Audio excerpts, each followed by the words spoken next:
আমরা গণতান্ত্রিক আন্দোলনের পক্ষে, আমরা নির্বাচনের মাধ্যমে ক্ষমতার পালাবদল চাই, কিন্তু দীর্ঘ ত্যাগ এবং কোরবানির বিনিময়ে যে আল্লাহ পরিবেশ দিয়েছেন, সে আল্লাহর প্রতি শুকরিয়া আদায় করতে হলে যারা শাহাদাত বরণ করেছে তাদেরকে মর্যাদা দিতে হবে, যারা আহত হয়েছে তাদেরকে মর্যাদা দিতে হবে, যারা পঙ্গু হয়েছে তাদেরকে মর্যাদা দিতে হবে, যারা অন্ধ হয়েছে তাদের মর্যাদা দিতে হবে, যারা নির্যাতিত নিপীড়িত হয়েছে তাদেরকে মর্যাদা দিতে হবে এবং তাদের চাহিদা মতো সংস্কার করতে হবে।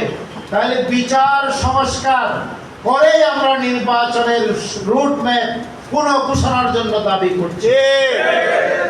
সংগ্রামী উপস্থিতি, আমাদের এক বিশাল চলে আসছেন, উনি আরো রাজনৈতিক কথা বলবেন ইনশাআল্লাহ। আমাদের ডাক্তার আবুল নাসির চলে আসছেন, উনি থাকবেন। আমাকে যেহেতু চলে যেতে হবে, রাজনৈতিক বক্তব্য আর দীর্ঘ দেওয়ার সুযোগ নেই। এখন আমি আপনাদের উদ্দেশ্যে কয়েকটি কথা বলব। আপনাদের এখানে সম্মেলন হচ্ছে সহযোগী সদস্য সম্মেলন। শুধুমাত্র সহযোগী সদস্য হয়ে থাকলেই আমাদের দায়িত্ব পালন হবে না। আমাদেরকে কোরআন হাদিস অধ্যয়ন করলে দেখা যাবে ঈমানের সাথে আমাদেরকে আমলে সালেহ করতে হবে। ঈমান এবং আমলে সালেহের সম্পর্ক হচ্ছে বীজ এবং বৃক্ষের মতো। আপনি বীজটাকে রোপণ করবেন, পানি দেবেন, সার দেবেন, প্রতিরক্ষা দেবেন যাতে গরু ছাগল খেয়ে না ফেলে, তাহলে গাছটা বড় হবে, ফল দেবে, তখন আপনি ফল ভোগ করতে পারবেন।